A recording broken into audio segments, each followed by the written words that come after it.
Hi നമസ്കാരം. നമ്മുടെ 10th പ്രിലിംസിന് വേണ്ടിയിട്ടുള്ള ക്ലാസ്സുകളെ നമ്മൾ ചെയ്തുകൊണ്ടിരിക്കുന്നത്. അപ്പോൾ നമ്മുടെ 10th പ്രിലിംസിൻ്റെ സിലബസ് പറഞ്ഞിട്ടില്ല. നമ്മുടെ മൂന്നാമത്തെ മൊഡ്യൂളിൽ നമുക്ക് നൽകിയിട്ടുള്ള സ്വാതന്ത്ര്യാനന്തര ഇന്ത്യ നേരിട്ട പ്രധാനപ്പെട്ട വെല്ലുവിളികൾ, ഈ ഭാഗത്തെ കാര്യങ്ങൾ നമുക്കൊന്ന് റിവിഷൻ ചെയ്താലോ. സ്വാതന്ത്ര്യാനന്തര ഇന്ത്യ നേരിടേണ്ടി വന്ന ഏറ്റവും വലിയ വെല്ലുവിളി എന്താണെന്ന് ചോദിച്ചു കഴിഞ്ഞാൽ, ഒന്ന് വിഭജനവും അതുപോലെ അഭയാർത്ഥി പ്രവാഹവുമായിരുന്നു അല്ലേ. സ്വാതന്ത്ര്യത്തിന് ശേഷം ഇന്ത്യ നേരിടേണ്ടി വന്ന ഏറ്റവും വലിയ വെല്ലുവിളി എന്തായിരുന്നു? വിഭജനമായിരുന്നു, അതുപോലെ തന്നെ അഭയാർത്ഥി പ്രവാഹവുമായിരുന്നു. ഒരു കോട്ടുണ്ട്, നിങ്ങൾ ഓർത്തു വെക്കുക. വിധിയുടെ ചക്രങ്ങൾ ഒരു നാൾ ഇന്ത്യ ഉപേക്ഷിക്കുവാൻ ബ്രിട്ടീഷുകാരെ നിർബന്ധിതരാക്കും. നൂറ്റാണ്ടുകളായുള്ള അവരുടെ ഭരണത്തിന്റെ അരുവി അവസാനം വറ്റി വരണ്ടു പോകുമ്പോൾ അവർ വിട്ടുപോകുന്നത് ചെളിയുടെയും അഴുക്കിന്റെയും കൂമ്പാരമായിരിക്കും എന്ന് പറഞ്ഞതാരാ? രവീന്ദ്രനാഥ ടാഗോറിന്റെ കോട്ടാട്ടോ. ഇത് ഓർത്തു നോക്കണം. ചിലപ്പോൾ തന്നിട്ട് ചോദിക്കാം, ഇതാര് പറഞ്ഞതാണ്? വിധിയുടെ ചക്രങ്ങൾ ഒരു നാൾ ഇന്ത്യ ഉപേക്ഷിക്കാൻ വേണ്ടിയിട്ട് ബ്രിട്ടീഷുകാരെ നിർബന്ധിതരാക്കും. നൂറ്റാണ്ടുകളായുള്ള അവരുടെ ഭരണത്തിന്റെ അരുവി അവസാനം വറ്റി വരണ്ടു പോകുന്ന സമയത്ത് അവർ വിട്ടുപോകുന്നത് ചെളിയുടെയും അഴുക്കിന്റെയും കൂമ്പാരമായിരിക്കും എന്ന് പറഞ്ഞതാരാ? രവീന്ദ്രനാഥ ടാഗോർ ആണ്. ഇനി സ്വതന്ത്ര ഇന്ത്യയിലെ ആദ്യത്തെ ഗവർണർ ജനറലും ബ്രിട്ടീഷ് ഇന്ത്യയിലെ അവസാനത്തെ വൈസ്രോയിയുമായ വ്യക്തി ആരായിരുന്നു? ബ്രിട്ടീഷ് ഇന്ത്യയിലെ അവസാന വൈസ്രോയും സ്വതന്ത്ര ഇന്ത്യയിലെ ആദ്യത്തെ ഗവർണർ ജനറലുമായിരുന്ന വ്യക്തിയായിരുന്നു ആര്? ലൂയിസ് മൗണ്ട് ബാറ്റൺ ആയിരുന്നു. ലൂയിസ് മൗണ്ട് ബാറ്റൺ അല്ലെ. മൗണ്ട് ബാറ്റൺ ഇന്ത്യയിലെത്തിയ വർഷം ചോദിച്ചാൽ ഏതാ? ലൂയിസ് മൗണ്ട് ബാറ്റൺ ഇന്ത്യയിലെത്തിയ വർഷം ചോദിച്ചാൽ ഏതാ? 1947 മാർച്ച് 22. 1947 മാർച്ച് 22 എന്ത് ചെയ്യുന്നത്? ലൂയിസ് മൗണ്ട് ബാറ്റൺ ഇന്ത്യയിലെത്തുന്നത്. ഇന്ത്യയെ വിഭജിക്കുന്നതിനും അതുപോലെ സ്വാതന്ത്ര്യം നൽകുന്നതിനുമായിട്ട് മൗണ്ട് ബാറ്റൺ തയ്യാറാക്കിയ പദ്ധതിയാണ് ഏത് പേരിൽ അറിയപ്പെടുന്നത്? മൗണ്ട് ബാറ്റൺ പ്ലാൻ എന്ന പേരിൽ അറിയപ്പെടുന്നത്. ഇന്ത്യയെ വിഭജിക്കുന്നതിനും സ്വാതന്ത്ര്യം നൽകുന്നതിനുമായിട്ട് മൗണ്ട് ബാറ്റൺ തയ്യാറാക്കിയ പദ്ധതി ഏത് പേരിൽ അറിയപ്പെടുന്നത്? മൗണ്ട് ബാറ്റൺ പ്ലാൻ എന്ന പേരിലാണ് അറിയപ്പെടുന്നത്. June 3 plan, Balkan plan, Dickie Bird plan എന്നൊക്കെ അറിയപ്പെടുന്നത് ഏത് തന്നെയാ? അത് ജൂൺ 3 പ്ലാന്, ബാൽക്കൻ പ്ലാന്, അതുപോലെ ഡിക്കി ബേർഡ് പ്ലാൻ എന്നൊക്കെ പേരിൽ അറിയപ്പെടുന്നത് ഏതാണ്? നമ്മുടെ മൗണ്ട് ബാറ്റൺ പദ്ധതിയാണ്. മൗണ്ട് ബാറ്റൺ പദ്ധതി അറിയപ്പെടുന്ന പേരുകൾ ഓർത്തു വെക്കണം. June 3 plan, Balkan plan, Dickie Bird plan എന്നൊക്കെ അറിയപ്പെടുന്ന ഏതാ? മൗണ്ട് ബാറ്റൺ പ്ലാൻ ആണ്. 1947 ജൂൺ 3 ഡൽഹിയിലെ കോൺഗ്രസ് മുസ്ലിം ലീഗ് സംയുക്ത സമ്മേളനത്തിൽ വെച്ചിട്ട് എന്ത് ചെയ്യുന്നത്? മൗണ്ട് ബാറ്റൺ പ്ലാൻ അവതരിപ്പിച്ചിട്ട് 1947 ജൂൺ 3 ഡൽഹിയിലെ കോൺഗ്രസ് മുസ്ലിം ലീഗ് സംയുക്ത സമ്മേളനത്തിൽ വെച്ചിട്ടാണ് എന്ത് ചെയ്യുന്നത്? മൗണ്ട് ബാറ്റൺ പ്ലാൻ അവതരിപ്പിക്കുന്നത്. മുസ്ലിങ്ങൾക്ക് ഭൂരിപക്ഷമുള്ള പ്രദേശത്ത് എന്ത് ചെയ്യും? അവർ ആഗ്രഹിക്കുന്നതാണെങ്കിൽ ഒരു പ്രത്യേക രാജ്യം അനുവദിക്കണം എന്ന ആശയം മുന്നോട്ട് വെച്ച പദ്ധതി ചോദിച്ചാൽ ഏതാ? അത് മൗണ്ട് ബാറ്റൺ പദ്ധതിയാണ്. മുസ്ലിങ്ങൾക്ക് ഭൂരിപക്ഷമുള്ള പ്രദേശത്ത് അവർ ആഗ്രഹിക്കുകയാണെങ്കിൽ എന്ത് ചെയ്യണം? ഒരു പ്രത്യേക രാജ്യം അനുവദിച്ചു കൊടുക്കണം എന്ന ആശയം മുന്നോട്ട് വെച്ച വ്യക്തിയാണ് ആര്? മൗണ്ട് ബാറ്റൺ പദ്ധതി. കോൺഗ്രസും മുസ്ലിം ലീഗും എന്ത് ചെയ്തു? മൗണ്ട് ബാറ്റൺ പദ്ധതിയെ അംഗീകരിച്ചോ അല്ലെങ്കിൽ നിരാകരിച്ചോ? എന്താ ചെയ്തത്? സ്വീകരിച്ചു അല്ലെങ്കിൽ അംഗീകരിച്ചു. കോൺഗ്രസും മുസ്ലിം ലീഗും എന്ത് ചെയ്തു? മൗണ്ട് ബാറ്റൺ പദ്ധതി എന്ത് ചെയ്തു? അംഗീകരിച്ചു. അങ്ങനെ എന്ത് ചെയ്തു? ഇന്ത്യ പാക് അതിർത്തി നിർണ്ണയിക്കാൻ വേണ്ടിയിട്ട് ചുമതലപ്പെടുത്തിയ ഒരു ഉദ്യോഗസ്ഥനുണ്ട്. ആരാന്നറിയോ? ഇന്ത്യ പാക് അതിർത്തി നിർണ്ണയിക്കാൻ വേണ്ടിയിട്ട് ചുമതലപ്പെടുത്തിയ ഉദ്യോഗസ്ഥനാണ് ആര്? സർ റാഡ്ക്ലിഫ് അല്ലെ. Sir Cyril Radcliffe. Sir Cyril Radcliffe India Pak അതിർത്തി നിർണ്ണയിക്കാൻ വേണ്ടിയിട്ട് ചുമതലപ്പെടുത്തിയ ഉദ്യോഗസ്ഥനാണ് ആര്? Sir Cyril Radcliffe. അധികാര കൈമാറ്റത്തിനായിട്ട് 1947 ഓഗസ്റ്റ് 15 എന്ന തീയതി നിശ്ചയിച്ച പദ്ധതി ചോദിച്ചാൽ ഏതാ? മൗണ്ട് ബാറ്റൺ പദ്ധതിയാട്ടോ. അധികാര കൈമാറ്റത്തിനായിട്ട്, അതായത് ബ്രിട്ടീഷുകാർ ഇന്ത്യക്ക് കൈമാറാൻ വേണ്ടിയിട്ട് ഇന്ത്യയിൽ നിന്ന് വിട്ടുപോകുക അല്ലെ. അപ്പൊ അധികാരം എന്ത് ചെയ്യണം? ഇന്ത്യക്കാരെ ഏൽപ്പിക്കണ്ടേ? അങ്ങനെ ഇന്ത്യക്കാരെ കൈമാറ്റത്തിന് വേണ്ടിയിട്ട്, ഇന്ത്യക്കാർക്ക് കൈമാറ്റം ചെയ്യാൻ വേണ്ടിയിട്ട് 1947 ഓഗസ്റ്റ് 15 എന്ന തീയതി നിശ്ചയിച്ച പദ്ധതി ചോദിച്ചാലും ഏത് തന്നെയാ? മൗണ്ട് ബാറ്റൺ പദ്ധതിയാണ്. അത് വേറൊരു കാര്യം കൂടെ ഓർത്തു നോക്കുക. മൗണ്ട് ബാറ്റൺ പദ്ധതി തയ്യാറാക്കാൻ വേണ്ടിയിട്ട് അദ്ദേഹത്തെ സഹായിച്ച വ്യക്തി ചോദിച്ചാൽ ആരാ? വി പി മേനോനാണ്. ആരാ? വി പി മേനോന്. മൗണ്ട് ബാറ്റൺ പദ്ധതി തയ്യാറാക്കാൻ വേണ്ടിയിട്ട് അദ്ദേഹത്തെ സഹായിച്ച വ്യക്തി ചോദിച്ചാൽ ആരാ? വി പി മേനോനാണ്. മൗണ്ട് ബാറ്റൺ പദ്ധതി പ്രകാരം നിലവിൽ വന്ന ആക്ട് ചോദിച്ചാൽ ഏതാ? അത് Indian Independence Act 1947. Mount baton പദ്ധതി പ്രകാരം നിലവിൽ വന്ന ആക്ട് ചോദിച്ചാൽ ഏതാ? Indian Independence Act 1947. ഇനി ഇന്ത്യക്ക് വേണ്ടിയിട്ട് ബ്രിട്ടീഷ് പാർലമെന്റ് പാസാക്കിയ അവസാനത്തെ നിയമം ഏതാണ്?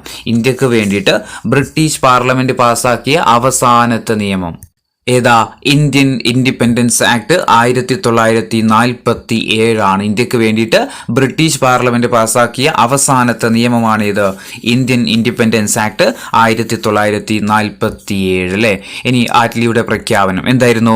ഇന്ത്യൻ പ്രശ്നങ്ങൾക്ക് പരിഹാരം കാണുക എന്ന ലക്ഷ്യത്തോടു കൂടിയിട്ട് ബ്രിട്ടീഷ് പ്രധാനമന്ത്രി ക്ലെമന്റ് ആറ്റ്ലി 1947 ഫെബ്രുവരി 20 ഓർത്തു നോക്കുക, 1947 ഫെബ്രുവരി 20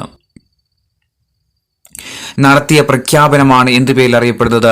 ആറ്റ്ലിയുടെ പ്രഖ്യാപനം എന്നറിയപ്പെടുന്നു കേട്ടോ. ആറ്റ്ലിയുടെ പ്രഖ്യാപനം എന്നറിയപ്പെടുന്നത് ഇന്ത്യയുടെ പ്രശ്നങ്ങൾക്ക് പരിഹാരം കാണുക എന്ന ലക്ഷ്യത്തോടുകൂടെ ബ്രിട്ടീഷ് പ്രധാനമന്ത്രി ക്ലെമന്റ് ആറ്റ്ലി 1947 ഫെബ്രുവരി 20 നടത്തിയ പ്രഖ്യാപനമാണ് ഏത് പേരിൽ അറിയപ്പെടുന്നത്? ആറ്റ്ലിയുടെ പ്രഖ്യാപനം എന്നറിയപ്പെടുന്നത്. ഈ പ്രഖ്യാപനത്തെ, ആറ്റ്ലിയുടെ പ്രഖ്യാപനത്തെ ധീരമായ ഒരു കാൽവെപ്പ് എന്ന് വിശേഷിപ്പിച്ച വ്യക്തിയാണ് ആര്?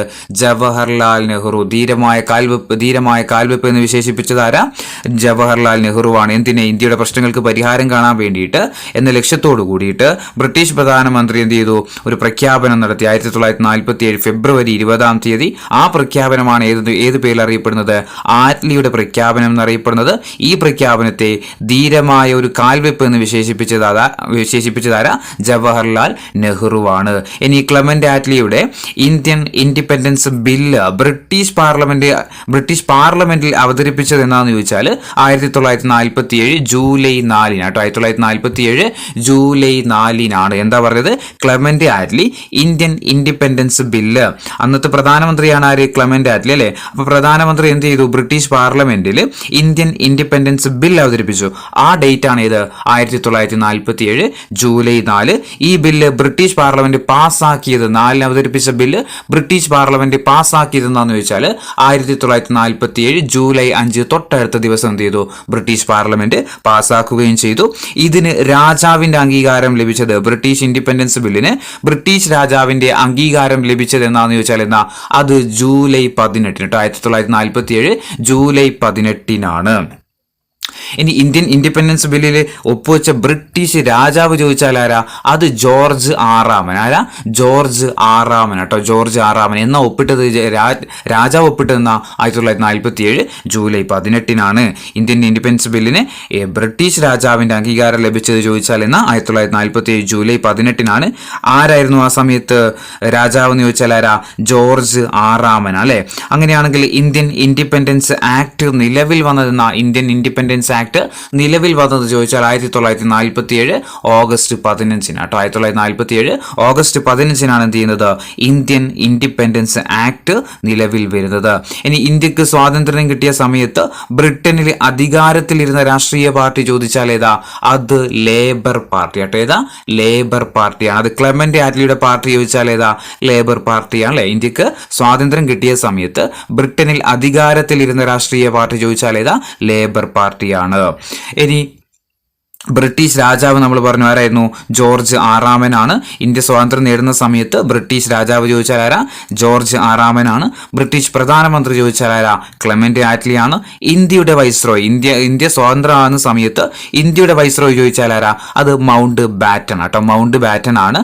കോൺഗ്രസിന്റെ പ്രസിഡന്റ്, ഇന്ത്യ സ്വതന്ത്രമാകുന്ന സമയത്ത് കോൺഗ്രസിന്റെ പ്രസിഡന്റ് ചോദിച്ചാൽ ആരാ? JB കൃപലാനി അല്ലെ. JB കൃപലാനിയാണ്. KPCCയുടെ പ്രസിഡന്റ് ആരായിരുന്നു കേരളത്തില്? KPCCയുടെ പ്രസിഡന്റ് ചോദിച്ചാൽ ആരാ? കേളപ്പൻ കേട്ടോ. ആരാ? കേളപ്പനാണ്. അതുപോലെ ഇന്ത്യക്ക് സ്വാതന്ത്ര്യം ലഭിച്ച 1947 ഓഗസ്റ്റ് 15 ഏത് ദിവസമായിരുന്നു? വെള്ളിയാഴ്ചയായിരുന്നു. ഏത് ദിവസമായിരുന്നു? വെള്ളിയാഴ്ചയായിരുന്നു. അങ്ങനെയാണെങ്കിൽ ഇന്ത്യ റിപ്പബ്ലിക്കായ ദിവസം 1950 ജനുവരി 26 അതേ ദിവസം? അത് വ്യാഴാഴ്ച കേട്ടോ. അപ്പോൾ ഇന്ത്യക്ക് സ്വാതന്ത്ര്യം ലഭിച്ച 1947 ഓഗസ്റ്റ് 15 ഏത് ദിവസം? വെള്ളിയാഴ്ചയാണ്. റിപ്പബ്ലിക്കായ 1950 ജനുവരി 26 ഏത് ദിവസം? അത് വ്യാഴാഴ്ചയായിരുന്നു. ഇനി ഇന്ത്യ വിഭജനം. ഇന്ത്യക്കും പാകിസ്ഥാനും ഇടയിൽ അതിർത്തി രേഖ നിർണ്ണയിക്കാൻ വേണ്ടിയിട്ട് ചുമതലപ്പെടുത്തിയ അതിർത്തി നിർണയ കമ്മിറ്റിയുടെ തലവൻ നമ്മൾ പറഞ്ഞിരുന്നു സിറൽ റാഡ്ക്ലിഫ് ആയിരുന്നു അല്ലെ. സർ സിറൽ റാഡ്ക്ലിഫ് ആയിരുന്നു. അതിർത്തി നിർണയ കമ്മിറ്റിയിലെ അംഗങ്ങളുടെ എണ്ണം ചോദിച്ചാൽ എത്രയാ? 5 അംഗങ്ങളായിരുന്നു കേട്ടോ. ഇന്ത്യക്കും പാകിസ്ഥാനും ഇടയിലുള്ള അതിർത്തി രേഖ നിർണ്ണയിക്കാൻ വേണ്ടിയിട്ട് ചുമതലപ്പെടുത്തിയ അതിർത്തി നിർണയ കമ്മിറ്റിയുടെ തലവനാണ് ആര്? സിറൽ റാഡ്ക്ലിഫ്. അതില് അതിർത്തി നിർണയ കമ്മിറ്റിയിലെ അംഗങ്ങളുടെ എണ്ണം ചോദിച്ചാൽ എത്രയാ? 5 എണ്ണമായിരുന്നു. എത്രയാ? 5 അംഗങ്ങളായിരുന്നു ഉണ്ടായിരുന്നത്. വിഭജനം നടന്ന 2 പ്രവിശ്യകളാണ് ബംഗാളും പഞ്ചാബും. വിഭജനം നടന്ന 2 പ്രവിശ്യകളാണ് ഏതൊക്കെ?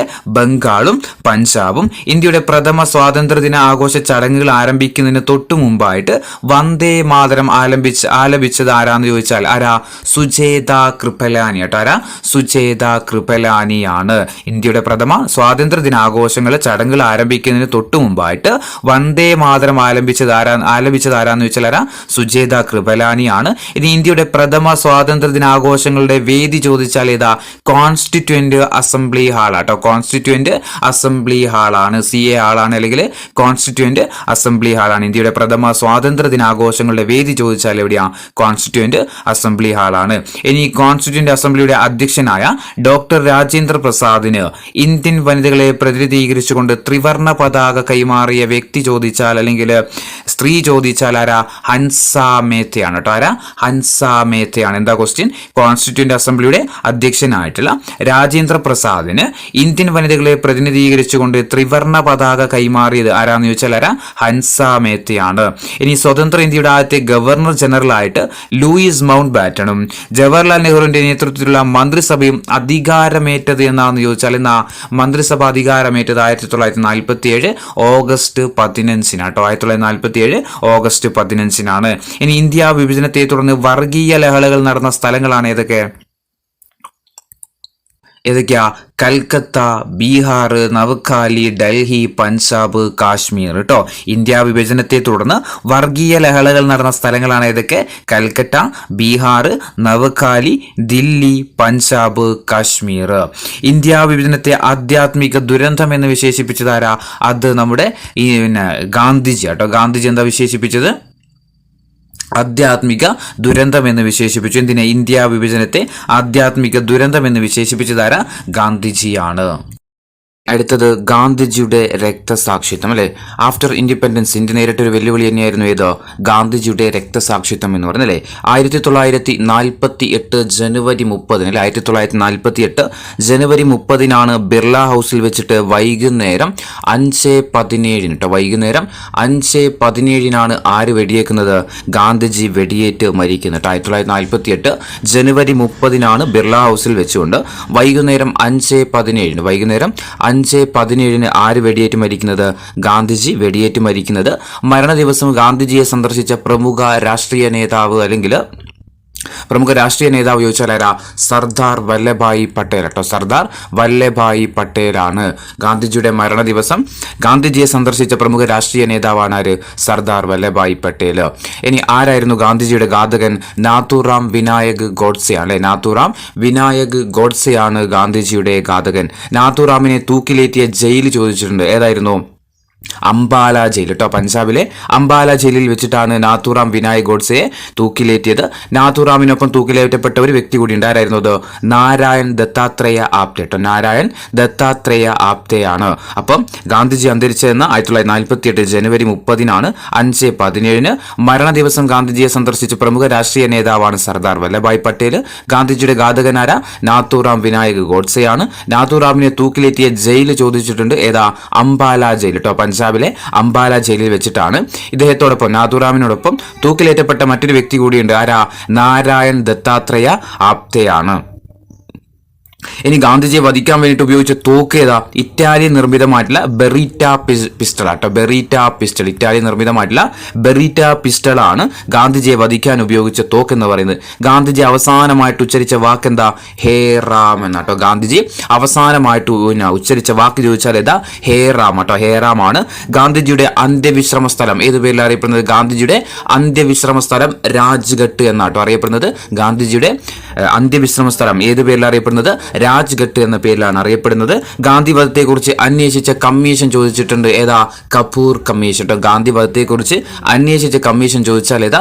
കപൂർ കമ്മീഷൻ ആണ്. അപ്പോൾ ഗാന്ധിജിയുടെ ഘാതകനാര? നാഥുറാം വിനായക് ഗോഡ്സെയാണ്. നാഥുറാമിനെ തൂക്കിലേറ്റിയ ജയില് അംബാല ജയിൽ. അംബാല ജയിൽ എവിടെയാ? പഞ്ചാബിലായിരുന്നു. നാഥുറാമിനൊപ്പം തൂക്കിലേറ്റപ്പെട്ട ഒരു വ്യക്തി കൂടി ഉണ്ടായിരുന്നു. ആരായിരുന്നു അത്? നാരായൺ ദത്താത്രേയ ആപ്തെയാണ്. ഗാന്ധിജിയെ വധിക്കാൻ വേണ്ടിയിട്ട് ഉപയോഗിച്ച തോക്ക് ചോദിച്ചിട്ടുണ്ട്. ഇറ്റാലിയൻ നിർമ്മിതമായിട്ടുള്ള ബെറീറ്റ പിസ്റ്റളാണ്. ഗാന്ധിജി അവസാനമായിട്ട് ഉച്ചരിച്ച വാക്ക് ഹേ റാം. ഏതാ? ഹേ റാം എന്നാണ്. ഗാന്ധിജിയുടെ അന്ത്യവിശ്രമ സ്ഥലം എവിടെയാ? രാജ്ഘട്ട് കേട്ടോ. ഗാന്ധിജിയുടെ അന്ത്യവിശ്രമ സ്ഥലം എവിടെയാ? രാജ്ഘട്ടിലാണ്. ഗാന്ധി വധത്തെക്കുറിച്ച് അന്വേഷിച്ച കമ്മീഷൻ ചോദിച്ചു. ഏതാ? കപൂർ കമ്മീഷൻ. ഏതാ? കപൂർ കമ്മീഷൻ. ഗാന്ധിയുടെ വധത്തെ കുറിച്ചിട്ട് നമ്മൾ ഐൻസ്റ്റീൻ ഒരു വാക്ക് പറഞ്ഞിട്ടുണ്ട്. എന്താണെന്നറിയോ? രക്തമാംസാദികളിൽ ഇങ്ങനെയൊരു മനുഷ്യൻ ഭൂമുഖത്ത് ജീവിച്ചിരുന്നുവെന്ന് ഒരുപക്ഷെ വരും തലമുറകൾ വിശ്വസിച്ചെന്ന് വരില്ല എന്ന് ഗാന്ധിയെക്കുറിച്ച് അഭിപ്രായപ്പെട്ടതാരാ? ഐൻസ്റ്റീൻ ആയിരുന്നു. ആരാ? ഐൻസ്റ്റീൻ ആണ്. എന്താ പറഞ്ഞത്? രക്തമാംസാദികളിൽ ഇങ്ങനെയൊരു മനുഷ്യൻ ഭൂമുഖത്ത് ജീവിച്ചിരുന്നുവെന്ന് ഒരുപക്ഷെ വരും തലമുറകൾ വിശ്വസിച്ചെന്ന് വരില്ല എന്ന് പറഞ്ഞതാരാ? ഐൻസ്റ്റീൻ ആട്ടോ. ആരാ? ഐൻസ്റ്റീൻ ആണ് ഗാന്ധിജിയെ കുറിച്ച് പറഞ്ഞത്. അതുപോലെ ബെർണാഡ് ഷാ എന്താ പറഞ്ഞത്?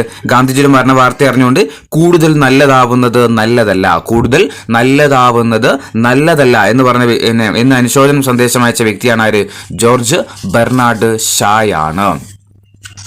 ഇനി അടുത്തത് അതുപോലെ നെഹ്റു ഒരു വാക്ക് പറഞ്ഞു. നെഹ്റു എന്തായിരുന്നു പറഞ്ഞത് ഓർമ്മയുണ്ടോ? നമ്മുടെ ജീവിതത്തിൽ നിന്നും പ്രകാശം മറഞ്ഞു പോയിരിക്കുന്നു, എവിടെയും ഇരുട്ടാണ് എന്ന് ഗാന്ധിജിയുടെ മരണത്തെക്കുറിച്ച് അഭിപ്രായപ്പെട്ടതാരാ? ജവഹർലാൽ നെഹ്റു കേട്ടോ. നമ്മുടെ ജീവിതത്തിൽ നിന്ന് പ്രകാശം മറഞ്ഞു പോയിരിക്കുന്നു, എവിടെയും ഇരുട്ടാണ് എന്ന് ഗാന്ധിജിയെക്കുറിച്ച് പറഞ്ഞതാരാ? ജവഹർലാൽ നെഹ്റു ആണ്. ഇനി അടുത്തത് നാട്ടുരാജ സംയോജനം കേട്ടോ. നാട്ടുരാജ്യ സംയോജനം. നാട്ടുരാജ്യങ്ങളെ ഇന്ത്യൻ യൂണിയനിൽ ലയിപ്പിക്കാൻ വേണ്ടിയിട്ട് പട്ടേലും VP മേനോനും ചേർന്ന് തയ്യാറാക്കിയ കരാർ ഏതാ? ലയന കരാറാണ്. നാട്ടുരാജ്യങ്ങളെ ഇന്ത്യൻ യൂണിയൻ ലയിപ്പിക്കാൻ വേണ്ടിയിട്ട് പട്ടേലും VP മേനോനും തയ്യാറാക്കിയ കരാർ ഏത് പേരിൽ അറിയപ്പെടുന്നത്?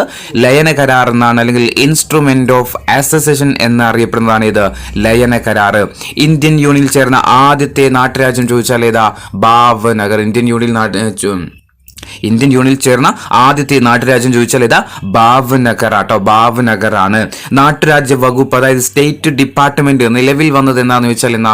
സ്റ്റേറ്റ് ഡിപ്പാർട്ട്മെന്റ് നിലവിൽ വന്നത് 1947 മെയ്നാട്ടോ. 1947 മെയ്യിലാണ് നാട്ടുരാജ്യ വകുപ്പ് നിലവിൽ വരുന്നത്. സ്റ്റേറ്റ് ഡിപ്പാർട്ട്മെന്റിന്റെ ചുമതല ഉണ്ടായിരുന്ന മന്ത്രി ചോദിച്ചാൽ ആരാ? സർദാർ വല്ലഭായ് പട്ടേൽ ആട്ടോ. സ്റ്റേറ്റ് ഡിപ്പാർട്ട്മെന്റിന്റെ ചുമതല ഉണ്ടായിരുന്ന മന്ത്രി ചോദിച്ചാൽ ആരാ? സർദാർ വല്ലഭായ് പട്ടേലാണ്. സ്റ്റേറ്റ് ഡിപ്പാർട്ട്മെന്റിന്റെ ഭരണത്തലവനും സെക്രട്ടറിയുമായിരുന്ന മലയാളിയാണ് ആര്? വാപ്പാല പങ്കുണ്ണി മേനോൻ. ആരാ? വാപ്പാല പങ്കുണ്ണി മേനോൻ അല്ലെങ്കിൽ VP മേനോൻ. വാപ്പാല പങ്കുണ്ണി മേനോൻ അല്ലെങ്കിൽ VP മേനോൻ. ഇദ്ദേഹത്തിന്റെ 2 പുസ്തകങ്ങളൊന്നും ഓർത്ത് വെക്കണം. VP മേനോന്റെ പുസ്തകങ്ങൾ the transfer of power in India transfer of power in India, അതുപോലെ the story of integration of Indian states. 2 പുസ്തകങ്ങൾ ഓർത്ത് വെക്കുക. PSC ചോദിച്ചിട്ടുണ്ട്. ഏതൊക്കെയാ? The transfer of power in India എന്നുള്ളതും അതുപോലെ the story of integration of Indian state. ഇത് രണ്ടും ആരുതാ?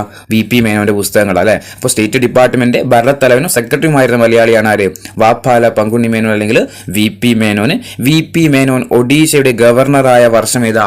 1951 ആട്ടോ. 1951 ഒഡീഷയുടെ ഗവർണർ ആകുന്നത് ആര്? VP മേനോന്.